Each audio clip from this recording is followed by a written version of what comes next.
Ավտոմեքենաներից գողությունների վերաբերյալ առաջին հաղորդումները համայնքային ոստիկանության Ավանի բաժնում ստացվեցին հոկտեմբերի 10-ին։ Գողացել էին մայրաքաղաքի Ծարավ աղբյուրի փողոցում կայանված Lexus և Chevrolet մակնիշի ավտոմեքենաների կողային հայելիների ապակիները։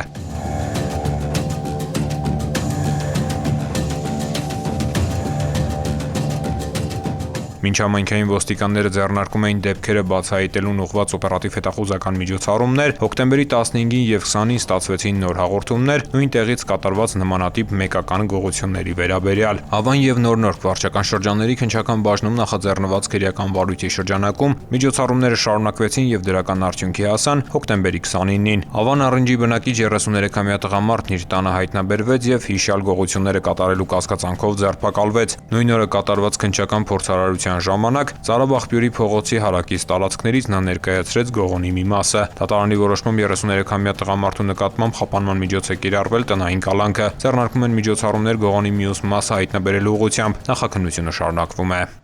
Ծանուցում ենթադրյալ հանցանքի մեջ կասկածվողը կամ մեղադրվողը համարվում է անմեղ, քանի դեռ նրա մեղավորությունը ապացուցված չէ Հայաստանի Հանրապետության քրեական դատավարության օրենսգրքով սահմանված կարգով, դատարանի օրինական ուժի մեջ մտած դատավճռով։